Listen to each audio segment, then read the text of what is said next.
d'autres tables rondes. Donc on va pas essayer de ne pas prendre trop de retard. Mais merci à vous d'être venus aussi nombreux. On commence un petit peu en retard parce qu'il fallait que tout le monde rentre. Merci à vous d'être venus aussi nombreux. Alors si vous avez le programme papier, vous êtes venus écouter une table ronde animée par Patrick Artus. Je ne suis pas Patrick Artus. Je suis Christian Chavagneux d'alternativeéconomique.fr. Il devait être là, Patrick, avec notamment André Cartapanis et Jean-Paul Paulin. Malheureusement, André Cartapanis est décédé récemment et Patrick, ce matin, était à l'enterrement avec Jean-Paul Paulin de André Cartapanis à Aix. Donc, il s'excuse, il ne peut pas être à Blois cet après-midi. Et Dorothée Rouzet, la chef économiste du Trésor, devait aussi être avec nous. Mais quand j'ai vu la date, sachant que mes collègues sont en train de se diriger vers Bercy pour la présentation du budget, je me suis dit, à mon avis, elle ne va peut-être pas venir. Et de fait, elle ne peut pas venir parce qu'on est en pleine fabrication, présentation du budget. Mais c'est pas grave, vous allez voir, on a quand même une table ronde qui est de bon niveau, puisque j'ai Victor Amoureux, donc, qui vient de la Direction Générale du Trésor et qui est notamment en charge des questions de logement, donc pour parler des crises immobilières. Il tombe bien. J'ai François Haas, donc par ordre alphabétique, qui est secrétaire général adjoint à l'ACPR, l'autorité de contrôle prudentiel et de résolution.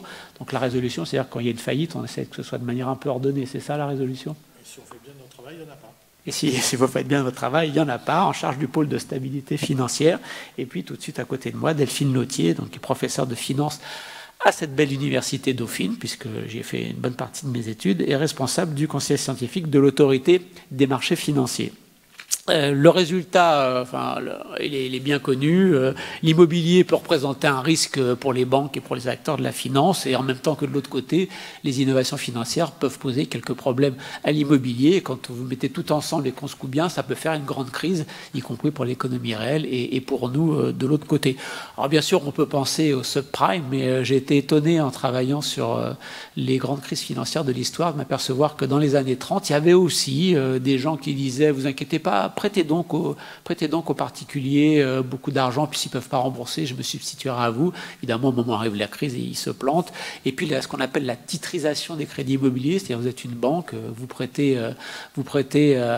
faites un crédit immobilier, puis après vous revendez ce crédit à quelqu'un d'autre. La titrisation aussi de ces crédits immobiliers existait déjà dans les années 30. Bien sûr, ça n'a pas eu la même ampleur qu'au moment des subprimes, mais c'était quand même déjà existant. Alors là, je vous parle de crise immobilière au niveau des financiers, mais pour nous, une crise immobilière, entre guillemets, c'est quand les taux d'intérêt explosent, que le prix des logements explose et qu'on n'arrive plus à se loger. Et donc, on va parler de tout ça avec nos trois intervenants. Et pour rebondir sur la dernière présentation que j'ai faite du sens de crise immobilière, je vais commencer avec Victor Amoureux, donc de la DG Trésor. Est-ce que vous pourriez nous dire où est-ce qu'on en est sur le marché immobilier depuis que la Banque Centrale Européenne, à l'été 2022, a commencé à faire monter très très fortement ses taux d'intérêt pour lutter contre l'inflation? Bon, je ne vais pas ouvrir un débat ici sur est-ce que la Banque Centrale Européenne n'a pas monté trop fort ses taux d'intérêt pour lutter contre une inflation supposée structurelle et dont on s'aperçoit que ceux qui nous disaient qu'elle était juste temporaire semblent avoir raison. Mais bon, je ne vais pas ouvrir ce débat aujourd'hui. Et je vais laisser la parole à Victor Amoureux pour nous dire, bon, qu'est-ce qui s'est passé? En tout cas, ces hausses de taux, elles ont été là jusqu'à l'été dernier. Maintenant, on est passé de l'autre côté. Qu'est-ce qui s'est passé sur le marché de l'immobilier depuis ce resserrement monétaire de la Banque Centrale Européenne?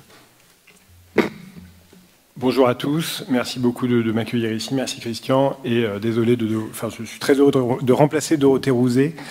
Vous êtes peut-être en train d'assister à l'histoire en train de se faire, puisque un PLF le 10 octobre, c'est assez peu courant, mais je n'en dirai pas plus parce que je pense que la conférence est enregistrée. Je suis ravi d'être là, effectivement, en préambule, avant de répondre aux questions de Christian, deux choses.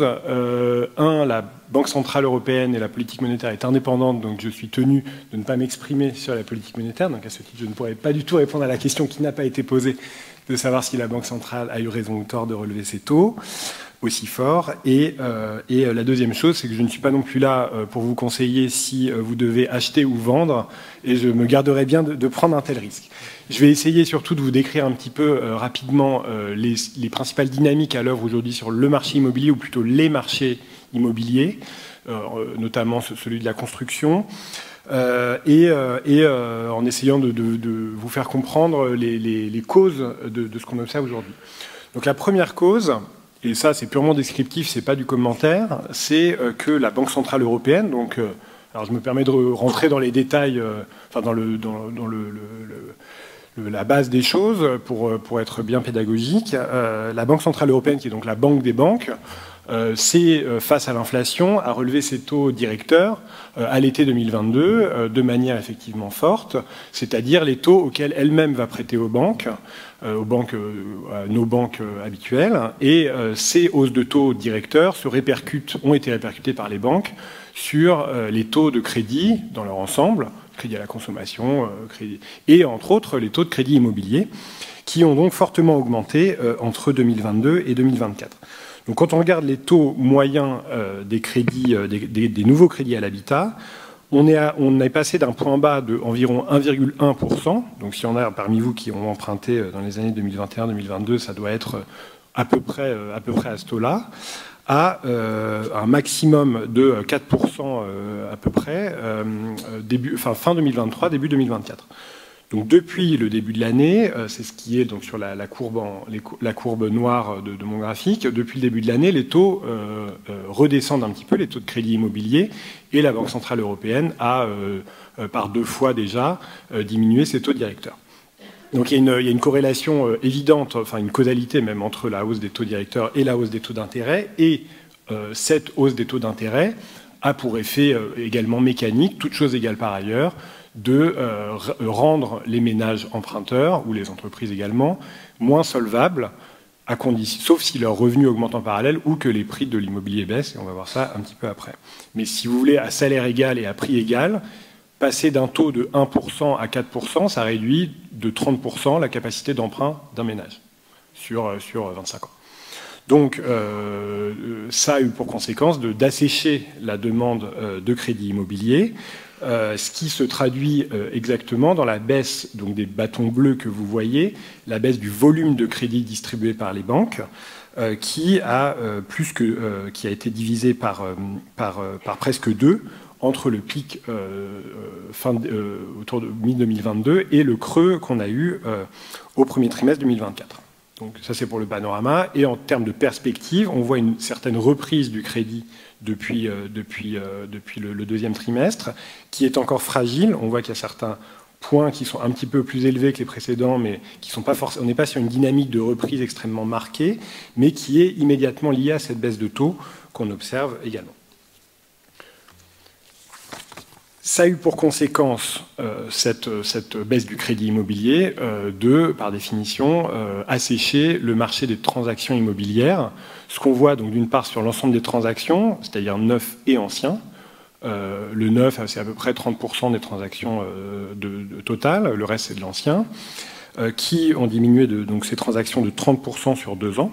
C'est quand même fort, et particulièrement dans le neuf, où les transactions ont diminué de près de 50% sur 2 ans. Donc pareil, en lien avec la reprise du crédit qu'on observe, on assiste, même si on est encore très prudent sur le sujet, à un léger fléchissement, en tout cas une stabilisation à un niveau bas, avant peut-être un redressement de ces transactions, à la fois dans l'ancien et dans le neuf.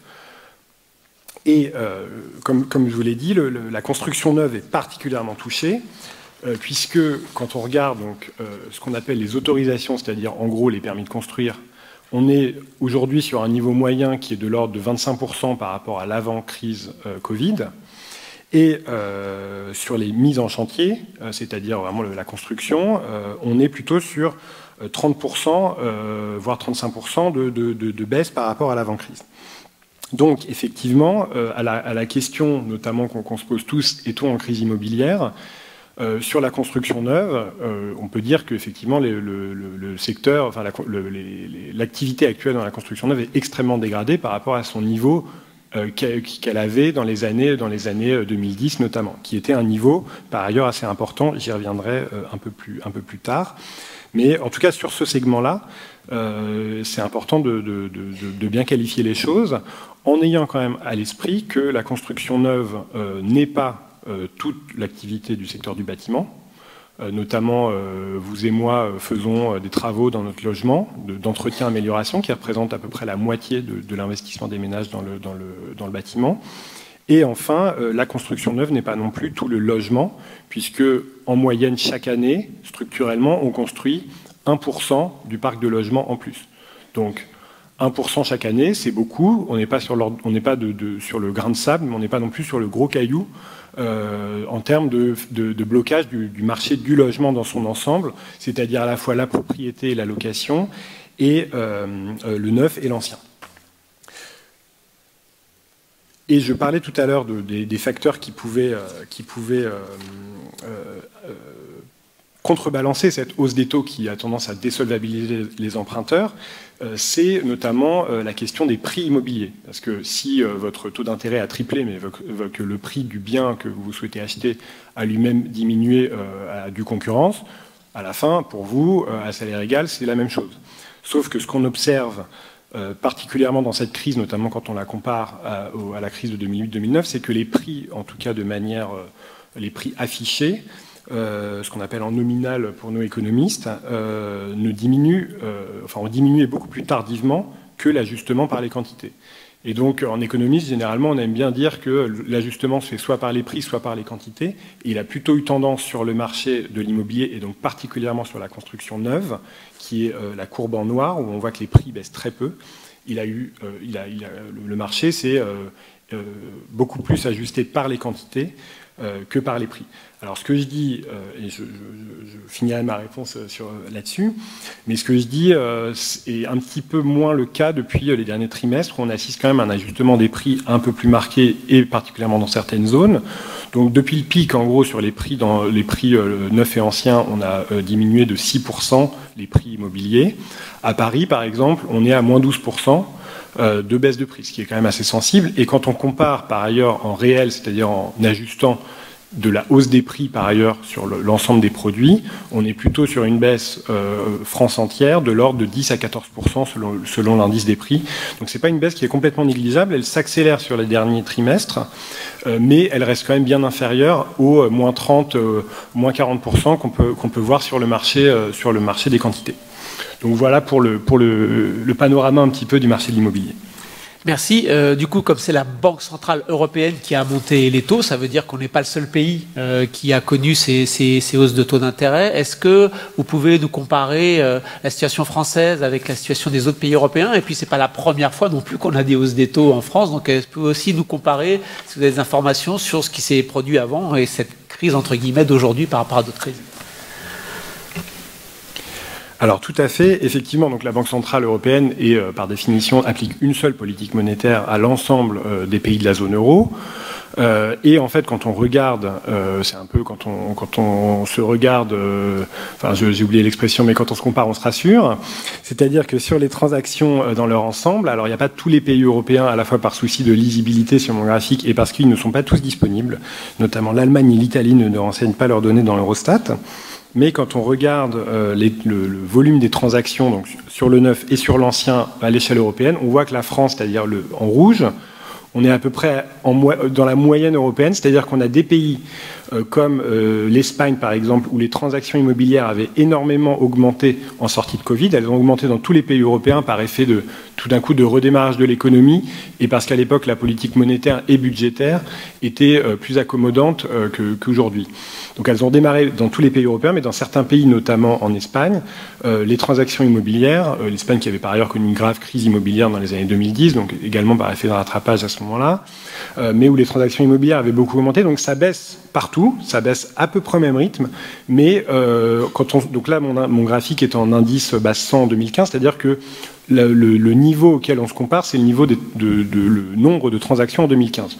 Donc en France, on est un peu au-dessus du niveau 2015, 5% au-dessus, mais il y a des pays comme par exemple le Luxembourg, où on est à la moitié du niveau des transactions 2015.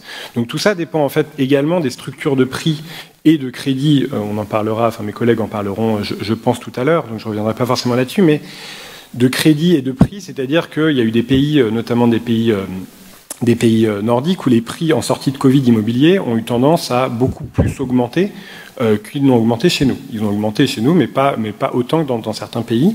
Et à ce moment-là, il peut y avoir une correction beaucoup plus marquée du marché qu'on n'observe pas aujourd'hui en France. Et c'est pour ça qu'on est à la fois dans une situation très dégradée pour le marché de l'immobilier, mais le marché du crédit fonctionne bien, et je laisserai mes collègues en parler. Et en fait, tout ça est à peu près, on arrive à le comprendre. Il n'y a pas de dynamique de crise au sens de crise financière qu'on pourrait avoir avec une baisse désordonnée des prix ou des situations de désolvabilisation des ménages. Je laisserai mes collègues développer, bien sûr.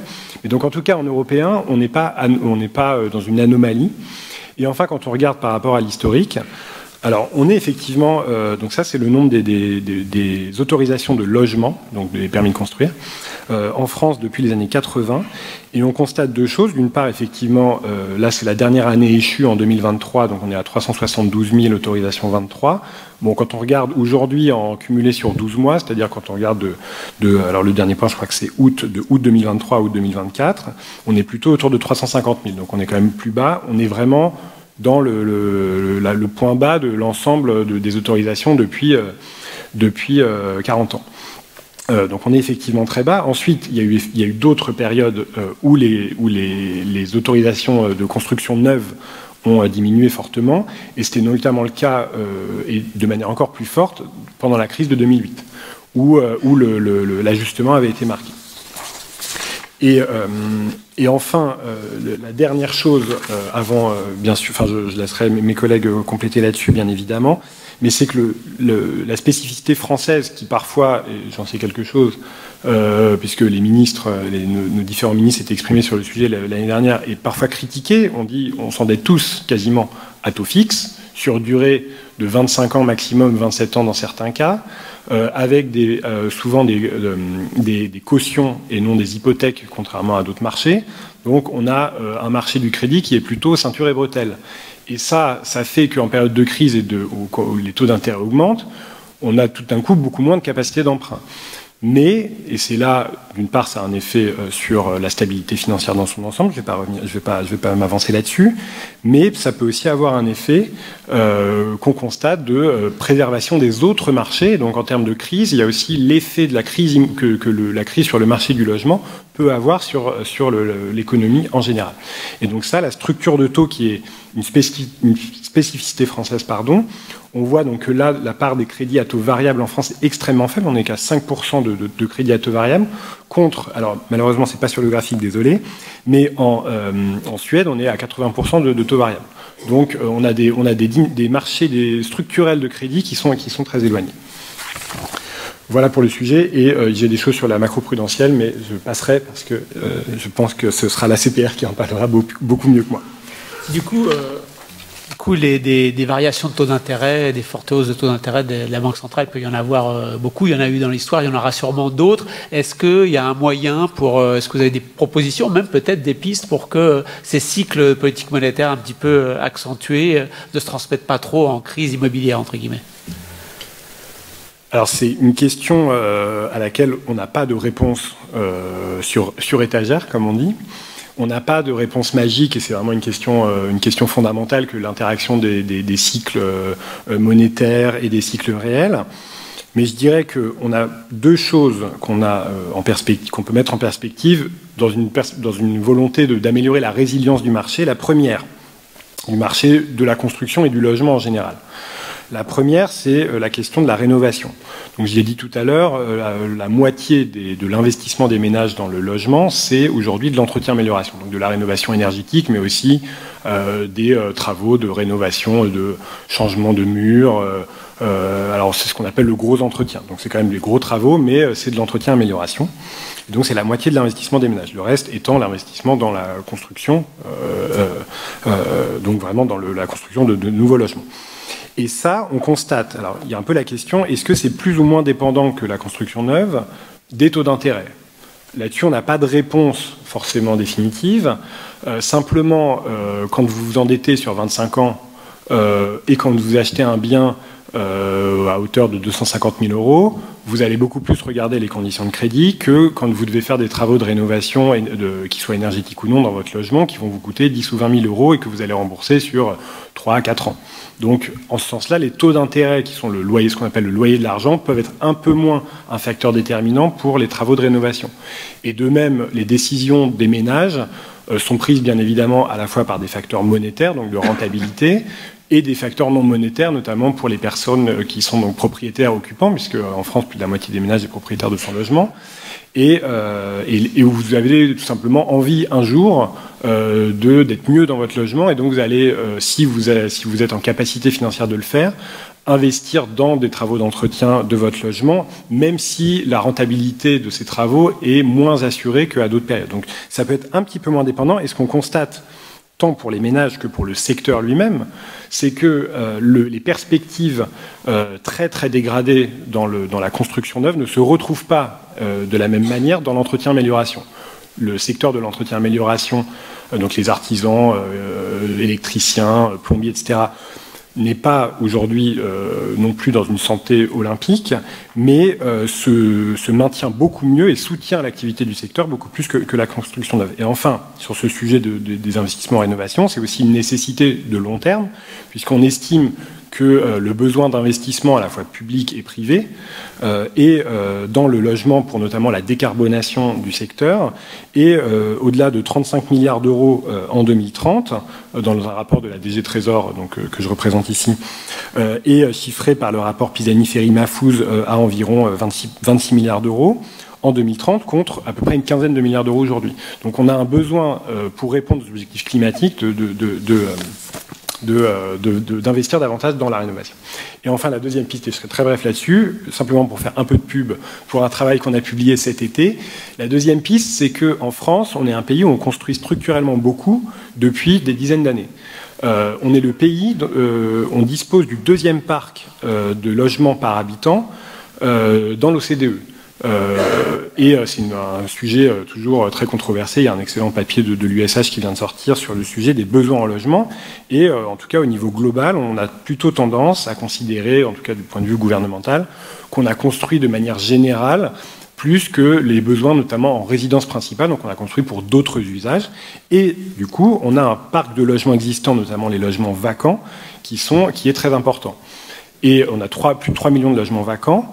Alors, il y a beaucoup de causes à cette vacance, notamment quand vous changez de locataire, si vous êtes propriétaire d'un logement que vous louez, votre logement il va être vacant entre deux locataires. Donc ça, c'est pas forcément un problème structurel. Nous, ce qu'on a regardé, c'est la vacance de plus d'un an ou de plus de 2 ans. Et ce qu'on a regardé également, c'est ce qu'on nous oppose souvent, c'est de dire, oui, mais les logements vacants, ils sont là où les gens veulent pas habiter, et en gros, les gens sont partis, les logements sont vacants, mais les gens sont partis habiter ailleurs. Et du coup, on a essayé de mettre en regard les endroits où on construisait, et les endroits où il y avait des nouveaux logements vacants depuis plus d'un an, plus de 2 ans. Et on a regardé ça commune par commune, et quand on fait la somme totale, on trouve que on a regardé ça sur 2016-2021, on trouve que à peu près 15% de la construction neuve a lieu alors que dans un même, la même année, il y a au moins autant de nouveaux logements vacants depuis plus d'un an, plus de 2 ans, qui apparaissent dans la commune. Donc, il y a beaucoup d'autres facteurs, et je ne serai pas conclusif sur ce sujet pour dire qu'on a 15% de vivier annuel, mais ça parce que, par exemple, il peut y avoir des logements en mauvais état, il peut y avoir des problèmes notamment liés aux successions dans les logements vacants. C'est un des facteurs importants de la vacance qu'a mis en évidence le SDES, le service statistique du ministère du Logement. Mais simplement, on a quand même cet atout-là dans notre pays que n'ont pas d'autres pays. Et il y a beaucoup d'autres pays, comme le Royaume-Uni, l'Allemagne, qui ont vraiment un déficit de construction neuve parce qu'ils n'ont simplement pas assez de stock. Et donc, pour finir là-dessus et pour reprendre un élément qui est cher aux régulateurs bancaires et financiers, on pourrait avoir une sorte de coussin contracyclique, c'est-à-dire que quand la construction neuve va mal, ce serait bien d'un point de vue politique publique d'arriver à mieux mobiliser les logements vacants et plus généralement le parc existant pour justement répondre à ces difficultés qui sont dans l'ensemble exogènes et induites, non pas provoquées, par la politique monétaire, comme je le disais au début. Merci beaucoup. Juste deux petites questions complémentaires. Sur les constructions neuves, on n'a pas de problème de foncier. Le foncier est disponible? Alors, on n'a effectivement pas forcément un problème. On a plusieurs sujets sur le foncier. Le sujet de court terme, c'est effectivement d'arriver à le cartographier et d'inciter notamment les collectivités locales à libérer du foncier. Donc ça, c'est un vrai sujet. On a aussi ce sujet, par exemple, sur les bureaux en logement qui sont du foncier déjà construit, mais qu'il s'agirait de transformer. Donc ça, c'est la première chose. Et puis la deuxième chose, et vous avez sûrement écouté la déclaration de politique générale du Premier ministre, j'espère, c'est qu'on a l'objectif zéro artificialisation nette à horizon 2050, où l'idée, c'est que à 2050, on ne fera plus d'artificialisation. Donc on ne va pas prendre un terrain en plus qui n'est pas déjà artificialisé, donc avec un peu de construction dessus, sans en rendre un par ailleurs. Donc il y a quand même cet objectif-là qu'on a en tête. Dans la déclaration de politique générale, il y a les questions de mieux préciser les modalités de ce dispositif, mais effectivement, on a ce sujet en tête, et c'est une raison encore plus valable pour mieux mobiliser le parc existant, parce que justement, ce qu'on anticipe à terme, c'est qu'à la fois pour des raisons foncières, des raisons démographiques, la population française va beaucoup moins croître dans les prochaines années, et potentiellement pour d'autres raisons, la demande de construction neuve risque de s'assécher. Donc, ce qu'on essaye de dire, nous, au secteur, quand ils se plaignent beaucoup des difficultés de la construction neuve, et à raison, puisque je l'ai montré tout à l'heure, mais c'est de leur dire également, attention, vous-même, vous devrez, en tant que professionnel du bâtiment, vous réorienter vers la réhabilitation, etc., pour votre propre sécurité économique. Il n'y a pas de problème de conflit d'usage, parce que dès qu'on parle au ministère de l'Industrie, ils disent oui, du foncier pour libérer, mais c'est pour mettre des usines, pas pour mettre des logements. J'ai droit à combien de jokers? Non, mais c'est vrai qu'il y a un sujet, dans la déclaration de politique générale, la question du ZAN est vraiment abordée, d'une part pour le logement, d'autre part pour l'industrie. Ensuite, on ne va pas forcément mettre des usines là où on met des logements. Donc il peut y avoir quand même cet aspect, mais ça fait partie des sujets, notamment également sur les zones commerciales. Il y a des programmes pour réhabiliter des zones commerciales, pour en faire des zones de logement. Et c'est toute la problématique, qu'on parle de logement, d'industrie, de centres commerciaux, etc. On est sur des gros volumes et des grosses opérations avec une dynamique urbaine qui est à penser. C'est-à-dire on ne va pas mettre en zone d'activité, en périphérie de la ville, tout d'un coup énormément de logements, sans penser les transports, sans penser, etc. Donc c'est vraiment une dynamique d'ensemble qu'il faut repenser. Il n'y a pas forcément de conflit d'irriment, comme on aime dire à Bercy. Dernière petite question, vous avez montré un petit graphe sur les investissements nécessaires en rénovation énergétique, qui sont quand même assez importants. Vous êtes plutôt optimiste ou pas sur le fait que ça va pouvoir se faire? Disons qu'il y a plusieurs sujets sur la rénovation énergétique. On essaye de mettre en place les politiques nécessaires pour accompagner, notamment les politiques qui permettent de rentabiliser les investissements. Donc on a l'optimisme de la volonté. Ensuite, il y a la question, bien évidemment, du soutien budgétaire et du cadre de finances publiques contraint dans lequel on évolue, qui fait qu'on n'a pas toutes les marges de manœuvre dans un monde idéal on pourrait vouloir utiliser. Et du coup, il y a la question de l'acceptabilité sociale des mesures, puisqu'on l'a vu au moment, alors bien évidemment, de la crise des Gilets jaunes, mais pas que les questions de taxation, même s'il peut y avoir des voies pour les travailler, c'est-à-dire, par exemple, affecter la part de la taxation supplémentaire verte à des fonds, justement, de rénovation, ce genre de choses. Mais il y a quand même cette question qui dépasse les politiques économiques au sens strict, mais d'acceptabilité sociale, notamment des normes. On l'a vu dans la déclaration de politique générale également. Il y a la question des, entre guillemets, interdictions de location sur les DPE-G qui doivent entrer en vigueur au 1er janvier 2025. Et donc c'est un des sujets de la DPG. Et on voit que cette situation-là a tendance à crisper et se voit d'ailleurs sur le marché locatif, puisqu'on a une raréfaction plus marquée des passoires énergétiques par rapport au reste des logements. Merci.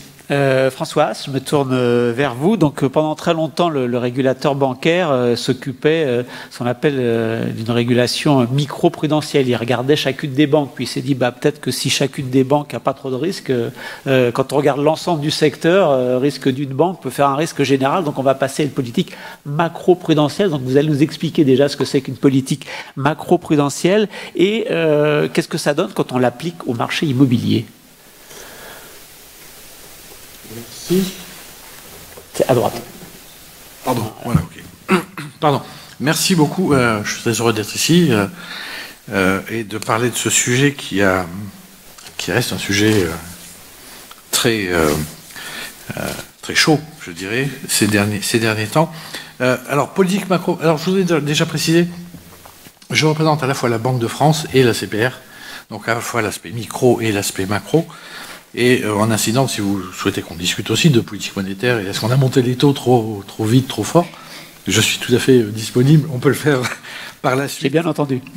Voilà, non, alors, la politique micro, traditionnellement, effectivement, le superviseur bancaire ou le superviseur des assurances s'occupait de ce qu'on appelle une politique micro-prudentielle, c'est-à-dire quand on regarde les comptes et l'activité des établissements bancaires, des assurances, et on s'assure que les risques sont contrôlés, ne sont pas excessifs, en regardant chaque établissement séparément.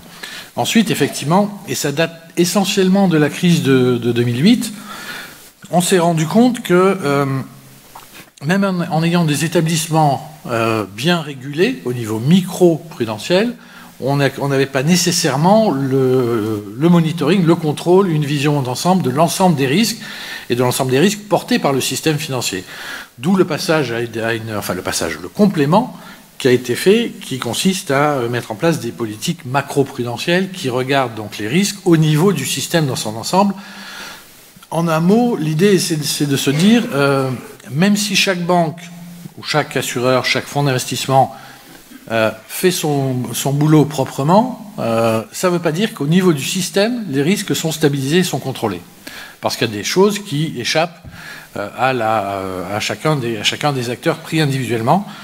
Et donc, la politique macro-prudentielle vise à identifier, analyser et contrôler ces risques-là.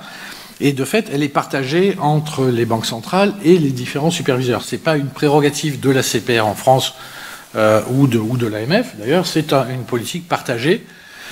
Et elle s'exerce en France au sein de ce qu'on appelle le Haut Conseil de stabilité financière, qui est un conseil présidé par le ministre, auquel participe le président de la CPR, le gouverneur de la Banque de France, la présidente de l'AMF, le président de l'autorité des normes comptables et un certain nombre de personnalités qualifiées.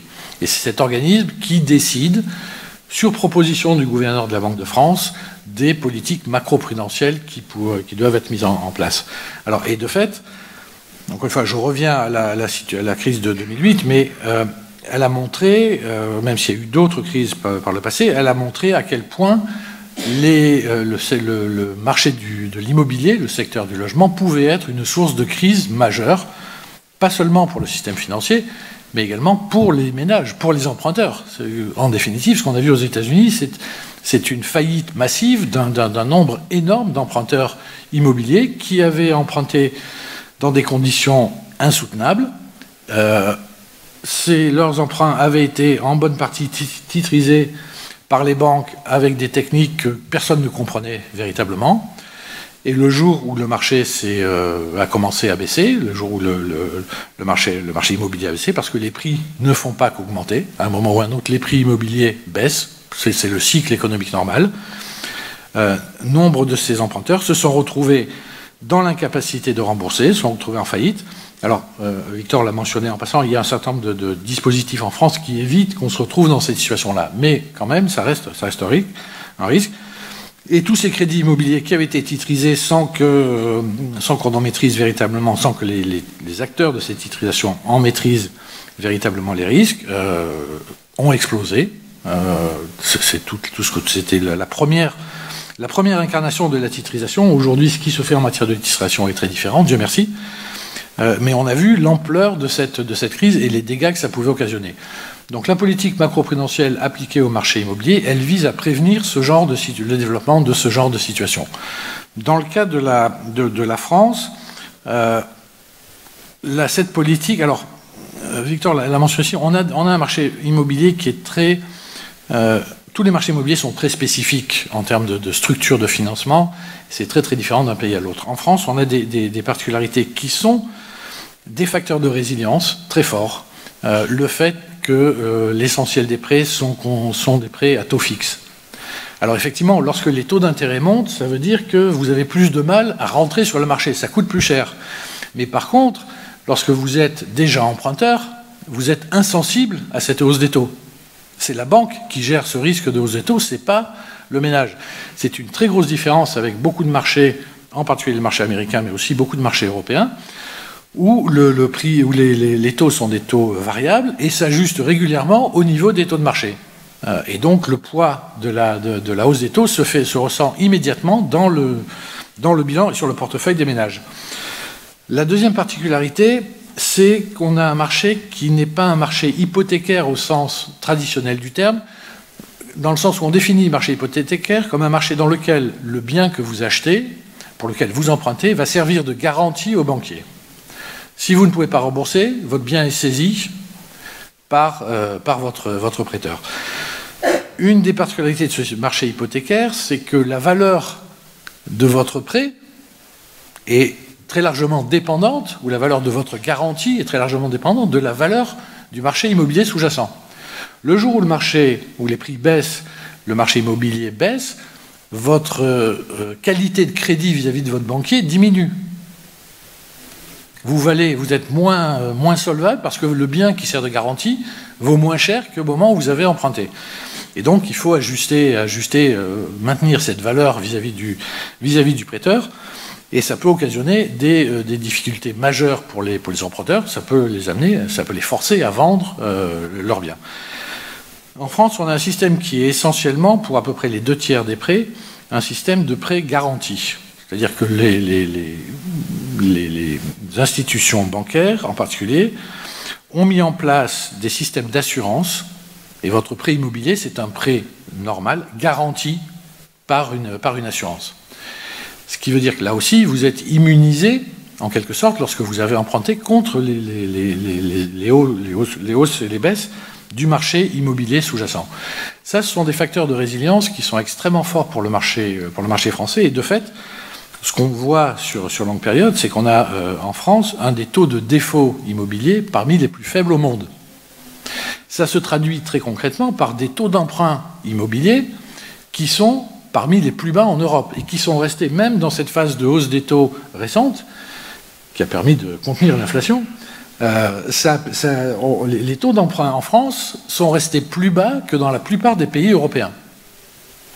Et l'ajustement du marché immobilier a été moins fort, là aussi, que dans la plupart des pays européens, parce que on a ces mécanismes de soutien qui sont structurels dans notre système.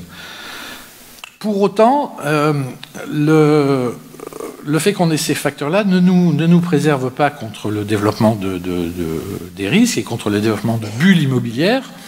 Et je crois que dans la première slide, le premier graphique qu'a montré Victor, on voyait que autour des années 2020-2022, on avait une production de crédit immobilier qui était autour de 20 milliards, ce qui était colossal. Sur longue période, c'était au-dessus de tout ce qu'on avait vu. On était d'une certaine manière dans un système de constitution de bulles. La norme sur la moyenne sur le très long terme et sur le long terme, c'est de l'ordre de 10 milliards. Et on est maintenant revenu autour de ces niveaux-là. D'ailleurs, on est revenu à peu près à l'étiage normal. Mais on a eu pendant très longtemps, grâce au niveau ou à cause du niveau très faible des taux d'intérêt, le développement d'une activité excessive sur le marché immobilier. Le Haut Conseil de stabilité financière a réagi à cette situation-là, et pour le coup, c'est pas la première fois que le Conseil, que le Conseil ou l'instance en charge de ça lançait des avertissements sur le marché immobilier, mais on a rappelé dans un premier temps on a fait une recommandation, le Conseil a fait une recommandation aux banques sur le mode, la norme en matière de crédit immobilier, c'est de ne pas dépasser 35% du revenu disponible des ménages. Au-delà de ces 35%, il y a un risque que le ménage ne soit pas en mesure de rembourser son emprunt. Et c'est de ne pas dépasser un prêt à durée de plus de 25 ans. Là aussi, l'idée était qu'on peut tout à fait revenir dans l'étiage des 35% en rallongeant la durée du prêt. Bon, ce qui était une façon de contourner la règle. Et ces mesures-là visent à la fois à préserver donc la solvabilité des emprunteurs et aussi à préserver la qualité du bilan des banques. Les deux vont dans le même sens. Donc ça visait exactement à faire cela. De fait, cette norme n'a pas été complètement, n'a pas été suivie de façon aussi satisfaisante que le Haut Conseil de stabilité financière le souhaitait, et elle est devenue obligatoire. Et pour la petite histoire, c'est à peu près en même temps que le Haut Conseil de stabilité financière est rentré dans le langage populaire et est devenu le diable incarné pour beaucoup de gens, parce qu'on a accusé le Haut Conseil de stabilité financière d'avoir fait baisser, d'être la source de la baisse du marché immobilier. Alors que la source de la baisse du marché immobilier, c'était évidemment la hausse des taux d'intérêt. Encore une fois, parce qu'on venait notamment d'une période d'emballement un petit peu excessif. Mais voilà, donc c'est ça. C'est pour cette raison que le Conseil de stabilité financière s'intéresse au sujet macro-prudentiel.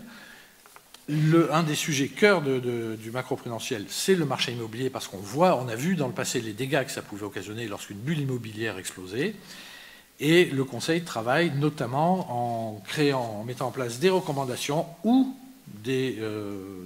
en imposant des règles aux banques en matière de crédit immobilier et de forme que peut prendre ce crédit immobilier. Donc ça, ce sont les outils principaux auxquels ont recours les régulateurs. C'est les instruments principaux auxquels ont recours les régulateurs, c'est de dire aux banques, attention, là, on vous fixe des normes. C'est le seul type d'outils que vous utilisez, ou bien il y en a d'autres. Et j'ai bien noté dans ce que vous avez dit que si on laissait les banques faire, elles auraient tendance à faire des prêts immobiliers qui iraient bien au-delà du tiers un peu de notre revenu, ou bien ils laisseraient emprunter les gens à, je sais pas, à 30 ans, 35 ans, 40 ans, jusqu'à la fin de leur vie. Je crois que, de façon générale, il y a toujours... je ne sais pas si on est enregistré, mais je vais le dire quand même. Oui, non. Le rôle du régulateur, c'est quand même de s'assurer que les banquiers, les fonds, les assureurs font ce qui est conforme à la règle. On n'est pas dans un système, ou on n'est plus dans un système dans lequel c'est l'autorégulation qui prévaut. Ça peut marcher, ça marche très souvent, mais ça ne peut pas marcher systématiquement et tout le temps. Donc il faut des règles. On ne peut pas, encore une fois, le passé a montré. Je me suis souvenu ce matin en regardant mes papiers qu'au début des années 2000, de mémoire, un ancien gouverneur de la Banque de France, Jean-Claude Trichet, avait fait des déclarations assez fracassantes à l'époque, adressées aux banquiers en leur disant écoutez, la concurrence pour attirer les prêteurs immobiliers, c'est très bien, les emprunteurs immobiliers, c'est très bien, mais ça ne doit pas vous amener à prêter en dessous du coût de votre ressource. Parce que beaucoup de banques utilisent le marché, le prêt immobilier comme un produit d'appel, quitte à effectivement casser un peu les prix quelquefois. Donc on ne peut pas faire systématiquement confiance. La confiance, on disait traditionnellement à la Banque de France, la confiance n'exclut pas le contrôle.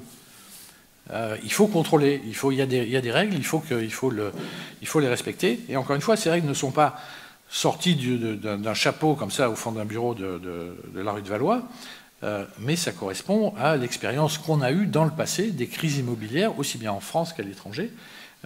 Alors pour revenir à votre question, sur le marché immobilier, ce sont les instruments qu'on utilise aujourd'hui. Sur d'autres sujets macro-prudentiels, on peut utiliser d'autres outils, notamment en imposant aux banques, par exemple, des coussins en capital. Plus elles prêtent ou plus elles prennent de risques, plus on leur demande de mettre de l'argent de côté pour faire face à ces risques. C'est utilisé également dans d'autres pays sur le marché immobilier. Encore une fois, ça dépend énormément de la structure du marché immobilier. En France, on a jugé que ces deux normes, la durée maximale et le taux d'endettement maximal par rapport aux revenus, étaient les instruments les plus appropriés.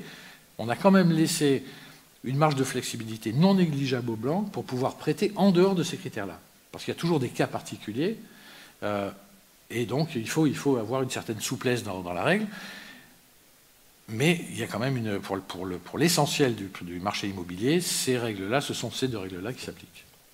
On n'avait pas un ancien président de la République qui avait souhaité justement relâcher un petit peu ce genre de règles en permettant que les taux variables prennent une place un peu plus importante. Avant qu'il soit président de la République. C'était avant qu'il soit président de la République. Hein. Non, il y a eu effectivement, il y a eu à plusieurs reprises. Nicolas Sarkozy. Hein, il y a eu à plusieurs reprises des volontés de moderniser entre guillemets le marché immobilier, et notamment. L'idée, je crois, à l'époque, était de populariser davantage le prêt hypothécaire, donc assis sur la valeur du logement, en se disant, ce qui était une pratique américaine, qui reste une pratique américaine d'ailleurs, disant, dès lors que la valeur de mon bien immobilier augmente, je peux emprunter davantage à la banque. Oui. Et c'était quelque chose qu'effectivement, certains avaient eu l'idée de développer ça, en France. Ça n'a pas fait long feu. Et c'était avant 2008. Je crois qu'aujourd'hui, l'idée ne ressortirait plus. Ma question suivante, elle est évidente. Vous nous avez dit, attention, il y a des bulles immobilières qui peuvent provoquer des bulles financières, mais nous, le régulateur, voilà, on a des instruments pour pouvoir agir. Est-ce que c'est efficace ? Alors oui, c'est efficace. C'est efficace. Je ne vais pas vous dire que c'est pas efficace. Je crois que c'est efficace, effectivement, à plusieurs titres. D'abord parce que ça participe d'une pédagogie qu'on estime nécessaire vis-à-vis des acteurs financiers, des banques, mais vis-à-vis des emprunteurs, du public également. On a en France un besoin de développer davantage l'éducation financière, la connaissance économique et financière. Et pour le coup, le bon côté de la discussion ou de la polémique qu'il y a eu il y a un an et demi sur le rôle du Haut Conseil de stabilité financière, ça a eu au moins l'avantage de mettre le sujet dans le grand public et de susciter des débats, de susciter des discussions. Pour autant, avoir des courtiers qui venaient camper, on a eu un moment des courtiers qui venaient camper en bas de la Banque de France en disant « le HCSF m'a tué », on nous prête corisme, mais enfin là en l'occurrence on nous prêtait quand même beaucoup de on nous considérait comme la source de beaucoup de problèmes. Cela étant, plus sérieusement, on a fait des études sur le sujet qui vont être publiées d'ailleurs à la fin de l'année dans la prochaine revue de stabilité financière de la Banque de France. C'est un travail qui a été fait avec le Trésor, puisque, comme je le disais, le macro-prudentiel c'est un domaine partagé. Et on fait le Haut Conseil de stabilité financière et comprend à la fois la Banque de France et la CPR, l'AMF et le Trésor, le ministère des Finances. Et donc on a fait une étude avec nos camarades du Trésor sur les impacts les raisons plutôt de la hausse, de la baisse du marché immobilier et le rôle des normes du macro-prudentiel dans ce cadre-là. Et les conclusions auxquelles on aboutit, c'est que ça a joué marginalement. Ça a joué marginalement. La raison pour laquelle le marché a baissé, et a baissé aussi fortement, c'est qu'on venait d'une situation... Je ne sais pas s'il faut dire qu'on était dans une situation de bulle, mais enfin, les chiffres de production le montraient tout à l'heure, on était très largement au-dessus d'un dispositif normal pour le marché immobilier. C'était dû au fait qu'on était dans une situation de baisse de taux très, très bas, qui ont duré très longtemps. Et effectivement, dès lors que les taux ont commencé à monter, mais c'est l'objectif de ces taux, la hausse des taux, l'objectif c'est de ralentir une situation qui est susceptible d'amener de l'inflation, une situation économique qui s'emballe, et de ramener un petit peu plus de mesures. Donc les hausses de taux ont eu l'effet qui était attendu d'elles, c'est-à-dire qu'elles ont contraint le crédit, et elles ont contraint le crédit immobilier, notamment, pas que. Mais encore une fois, et c'est cette raison-là, donc ce contexte-là de taux initialement très peu chers et d'un emballement de la production immobilière, plus une hausse des taux par-dessus, qui a été rapide, qui a été très forte, c'est vrai. C'est ça qui explique la chute du marché immobilier. Encore une fois, compte tenu des structures du marché français, cette baisse, ce repli du marché, a été moins marqué en France que partout ailleurs en Europe. C'est quelque chose qu'on a un peu de mal qu'on ne regarde pas suffisamment quand on regarde la situation française, et c'est valable pour l'immobilier comme sur beaucoup d'autres sujets. Quand on regarde comment se passent les choses à l'étranger, on n'est pas si mauvais que ça. Quand on se compare, on se rassure. Ouais. Exactement. Merci beaucoup. On a vu comment, du côté du régulateur bancaire, on essayait d'appréhender ces questions. Maintenant, on va passer à l'autre grand régulateur, qui est l'autorité des marchés financiers. Delphine Nautier, face à ces éventuelles crises immobilières, le régulateur des marchés financiers, qu'est-ce qu'il veut faire, lui, pour les éviter ? Merci, Christian. Merci pour cette invitation à cette table ronde. Donc je vais occuper aujourd'hui la position du régulateur des marchés financiers, qui est une position un petit peu différente de celle de mes collègues. Et fondamentalement, le régulateur des marchés financiers il a deux types d'objectifs face à une potentielle crise immobilière. Le premier, c'est d'assurer la sécurité de l'épargnant individuel. Et le second est d'éviter des crises systémiques, la propagation d'une crise qui peut démarrer dans le domaine immobilier ou pas et se propager à l'ensemble du système. Donc ce sont les deux volets essentiels de l'action du régulateur. Et pour bien comprendre ce qu'il fait, il est important d'avoir en tête que l'autorité des marchés financiers ne régule pas le secteur immobilier lui-même. En fait, l'essentiel de son action, enfin la totalité de son action, va passer par la régulation des fonds immobiliers. Donc l'objet qui est contrôlé, regardé, régulé dans cette optique, ce sont les fonds immobiliers. Est-ce que c'est un fonds immobilier? Ah, je vais vous expliquer tout ça, promis. Mais avant de vous expliquer tout cela, deux points un petit peu généraux. Pour éviter un problème au niveau de ces fonds, l'essentiel va être de s'assurer qu'ils sont valorisés correctement. Donc ça va vraiment faire partie des points d'intervention du régulateur. Et ensuite, mettre en place des outils de gestion de la liquidité. Alors pourquoi des outils de gestion de la liquidité? Là aussi, je vais répondre à cette question. Mais très rapidement, pour ne pas vous laisser sur votre faim, du point de vue financier, les actifs immobiliers présentent une particularité. Ils sont peu liquides, on peut difficilement liquider des fonds, c'est tout simplement les transformer en argent liquide. Ce n'est rien d'autre que cela. Or, les actifs immobiliers à cet égard sont très particuliers et donc les fonds immobiliers peuvent connaître des problèmes de liquidité, merci, qu'il faut absolument gérer quand on régule ces fonds. Alors, pour bien comprendre l'action du régulateur, et avant de présenter les fonds immobiliers, mais je promets que je le ferai, il peut être intéressant de revenir tout simplement à la notion de crise. Dans notre imaginaire, la notion de crise, elle est souvent associée à une banqueroute. Ça fait partie de la définition. Mais en réalité, cette banqueroute peut amener à d'autres choses. Alors, dans ce qui nous intéresse au niveau de l'autorité des marchés financiers, la banqueroute, ça serait en l'occurrence la faillite d'un fonds immobilier.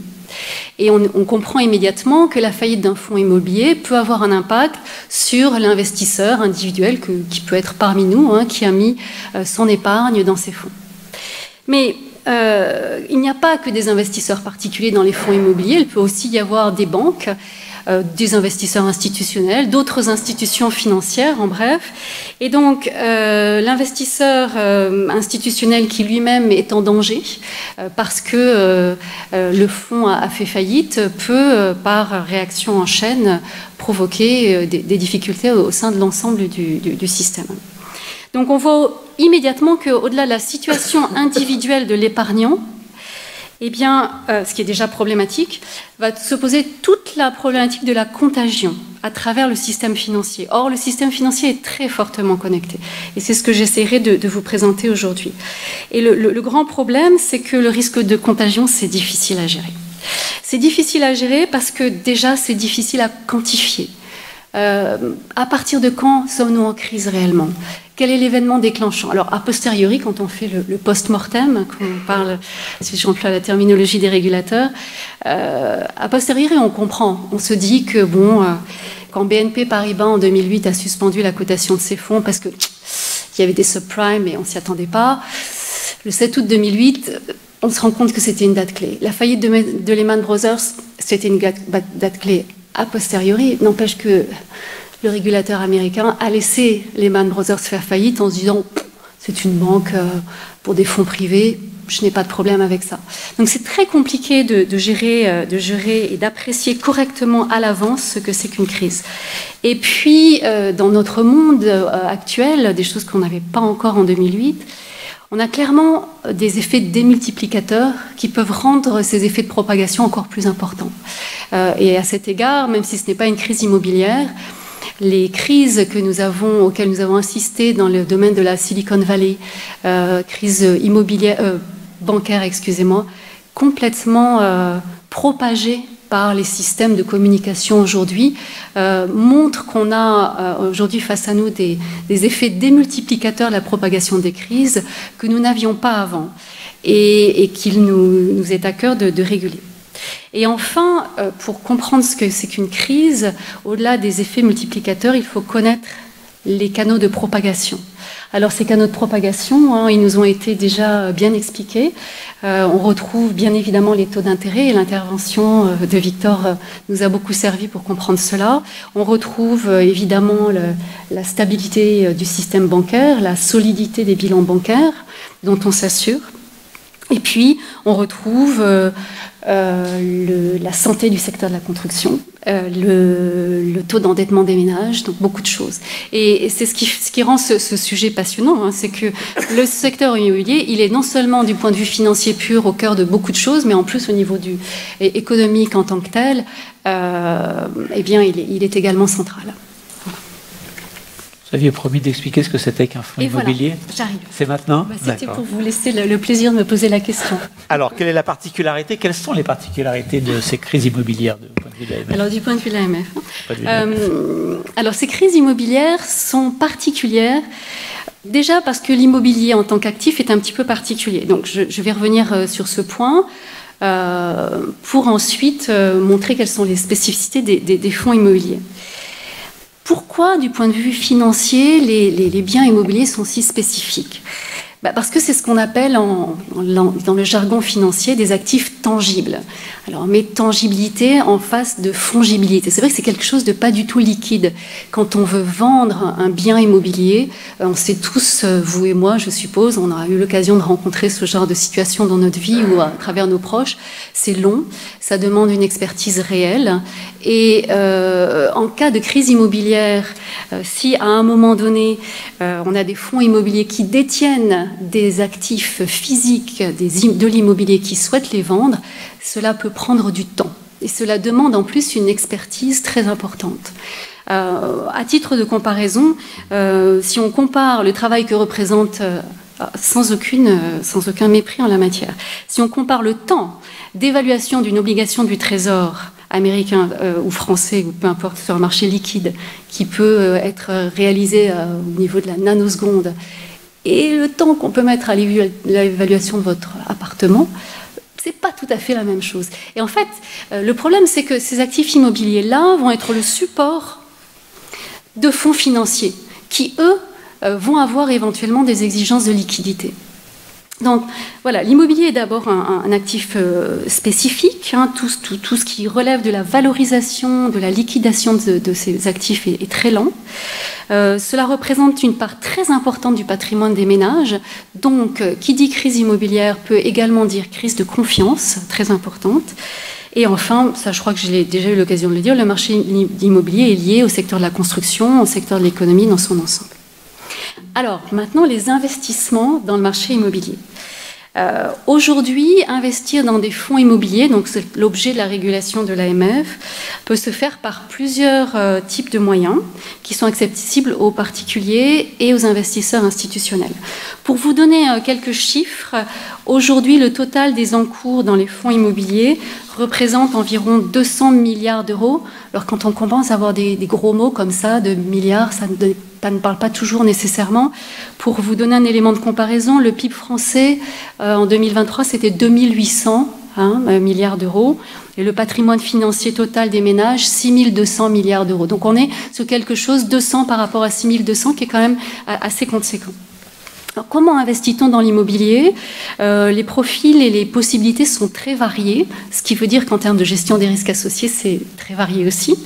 L'une des principales options est d'investir dans les sociétés civiles de placement immobilier.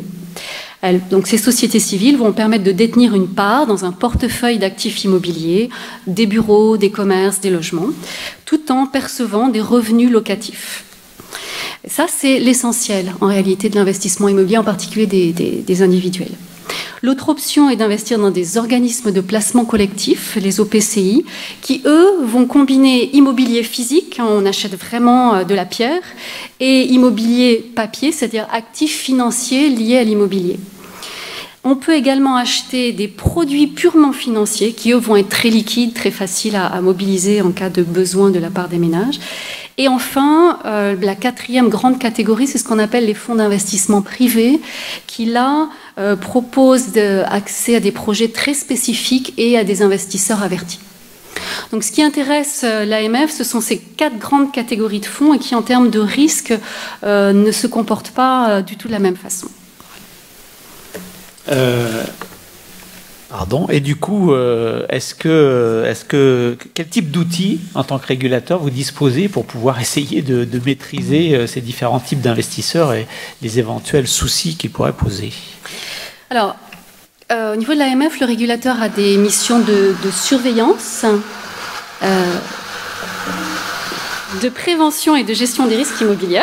Voilà, je vais parler plus fort, c'est pas grave. Donc ces derniers mois, le risque a surtout été lié à l'adaptation à l'environnement de taux, dont nous avons suffisamment parlé pour que je ne le mentionne pas plus avant. Je peux simplement vous faire, puisqu'il s'agit de surveillance et d'appréhension des risques, un état actuel du marché des fonds immobiliers. Au niveau des fonds immobiliers, c'est le marché de l'immobilier commercial qui pose des problèmes en France et dans le monde. Ici, la question qui se pose est fondamentalement ce qui s'est produit sur ce secteur de marché-là suite à la crise du Covid. Les investissements dans le secteur immobilier ont été relativement soutenus jusqu'à la crise du Covid, qui non seulement a stoppé net toute une activité pendant un certain temps, mais en plus a donné lieu à des changements assez structurels, parce que, vous le savez tous sans doute, le télétravail s'est déployé de façon assez importante, laissant une grande part de l'immobilier commercial vacant.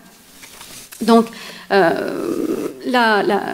point sur ce type de secteur et sur les autres consiste à mettre en place une vigilance renforcée.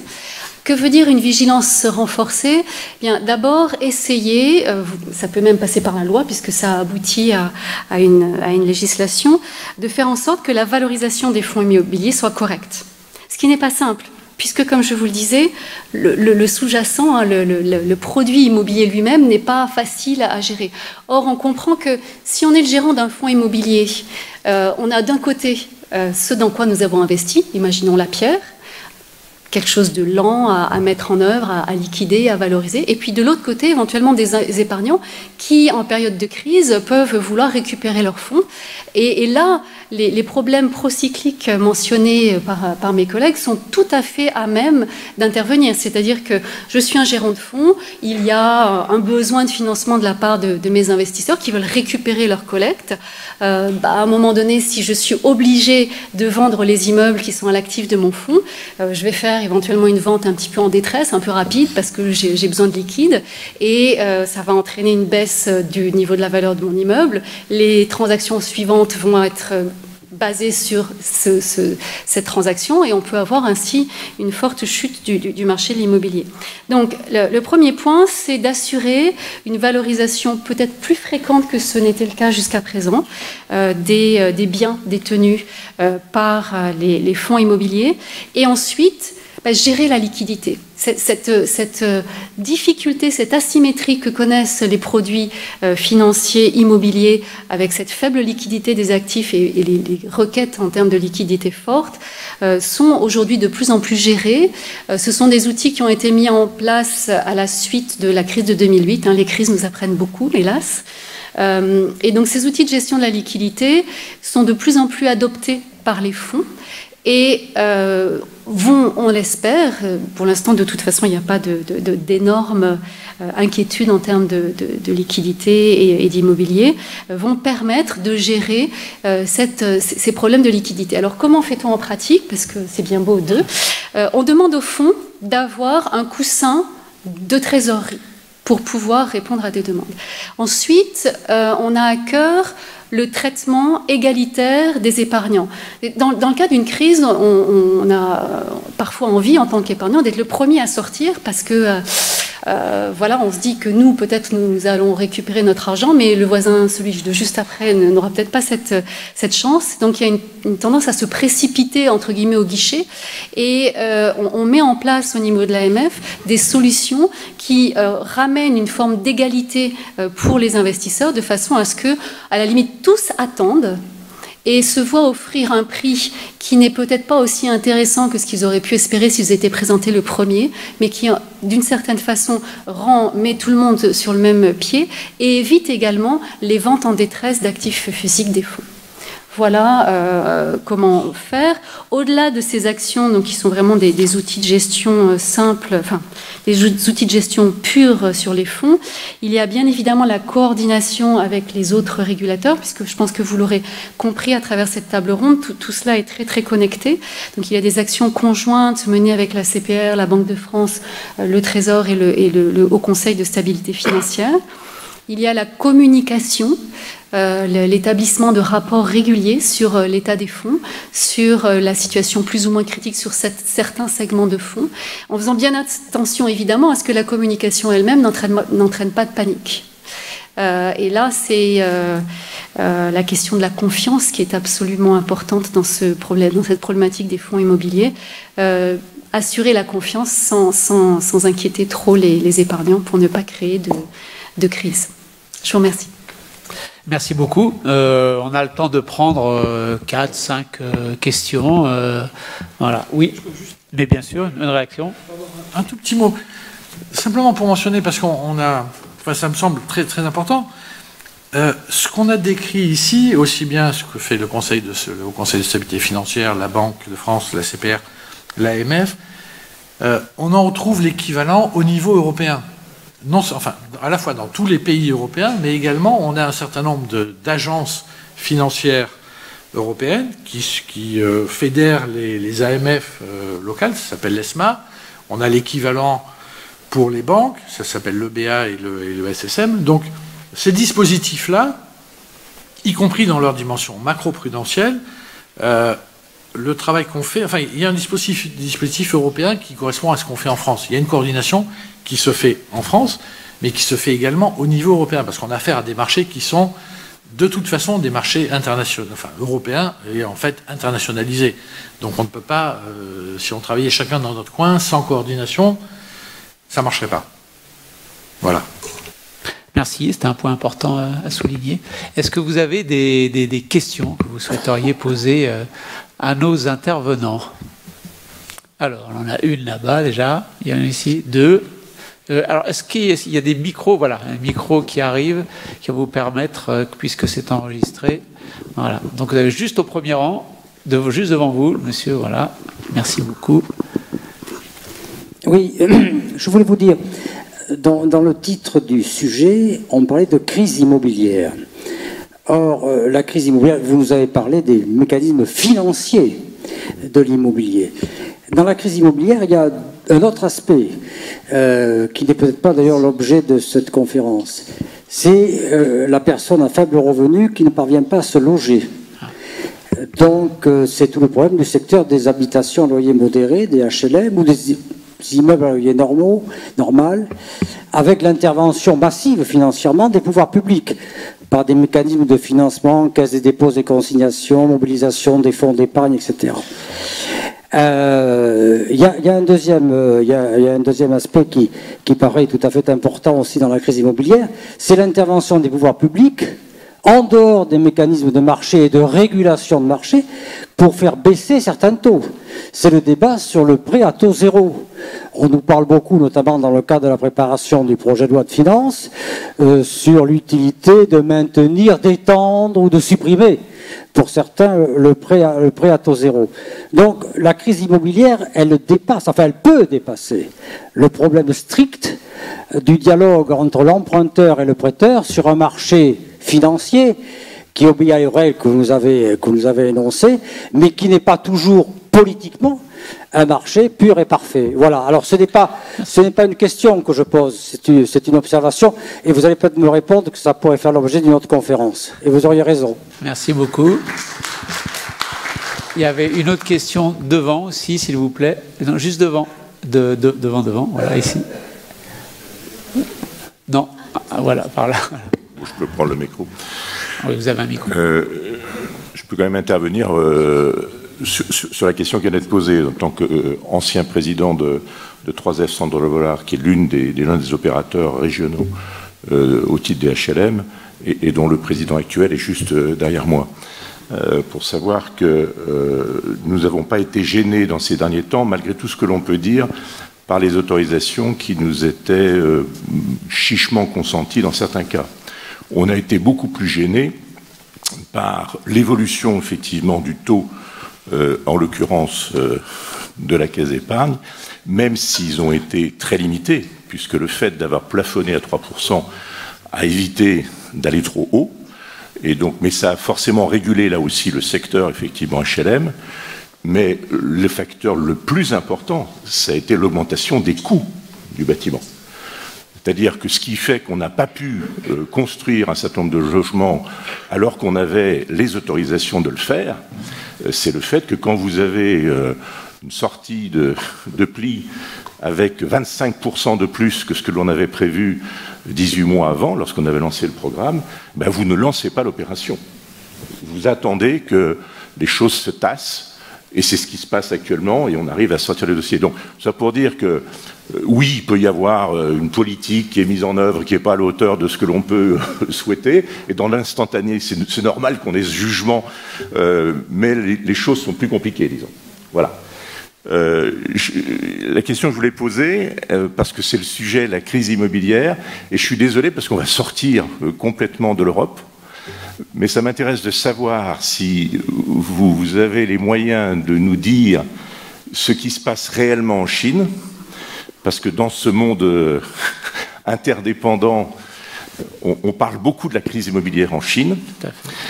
Ça a des conséquences sur l'économie réelle en Chine absolument significatives. Alors, on a peu d'informations, parce que l'information là-bas n'est pas quelque chose qui est partagé et qui est vérifié.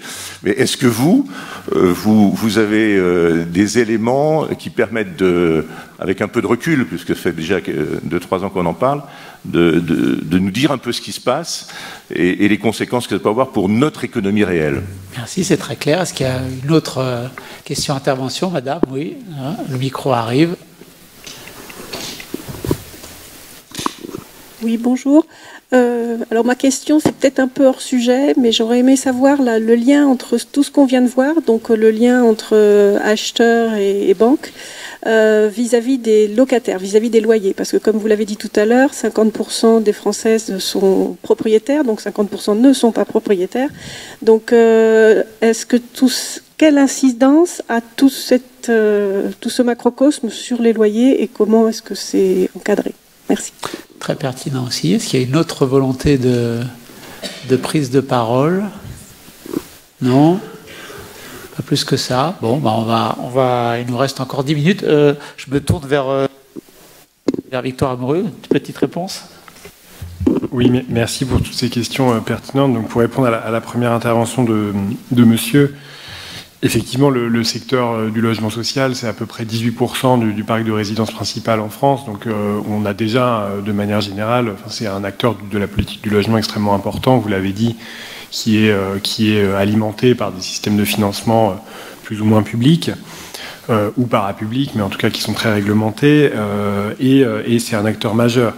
Comme l'a dit monsieur également, effectivement, pour le secteur HLM et pour le secteur du bâtiment dans son ensemble, la hausse des coûts de construction qui a eu lieu post-Covid, en reprise, liée, à la désorganisation des chaînes de valeur, les porte-containers qui étaient coincés dans le canal de Suez, et deuxièmement, la crise énergétique qui a un impact direct sur les matériaux de construction, effectivement, a conduit, en plus de la relevée des taux, à des difficultés sur les opérations, dont par ailleurs, et c'est un des éléments clés de l'équation, dont le foncier avait été acheté plusieurs mois auparavant à un prix élevé. Et si vous voulez, quand on regarde sur longue période dans la dynamique immobilière, le prix du foncier est un élément majeur qui a tendance à absorber la hausse des prix de l'immobilier, c'est-à-dire que la rente foncière est un élément très important, et s'ajuste beaucoup plus difficilement à la baisse, parce que toutes les opérations qui ont été lancées en achetant un terrain au prix de 2020 se lance progressivement en 2021-2022, et les promoteurs ou les constructeurs ne disposent pas à ce moment-là de la marge pour renégocier ce prix, parce qu'il a été simplement déjà versé. Donc ça, c'est un élément important. Et qui fait l'objet de discussions, bien évidemment, sur les efforts qui sont, les marges, où peut-on trouver des marges financières pour construire du logement. Et la question éternelle entre notamment Bercy, mais pas que, et le secteur HLM, c'est dans quelle mesure y a-t-il de la marge financière du côté des bailleurs. Et ça fait l'objet de nombreux débats sur lesquels je ne reviendrai pas. Sur le PTZ également, c'est un peu le même problème. C'est-à-dire que le PTZ, donc le prêt à taux zéro, il est à taux zéro pour l'emprunteur, mais il est à taux de 3% ou 3,5% pour la banque. Donc c'est la puissance publique qui prend en charge l'écart de taux et qui fait que ça a un coût financier important. Ça fait partie des débats en ce moment donc de post-déclaration de politique générale. Et par ailleurs se pose la question plus généralement sur tous ces dispositifs en lien avec la question du foncier que je mentionnais auparavant, mais de manière générale sur le marché du logement, vous avez une offre qui est beaucoup plus très inélastique par rapport à la demande.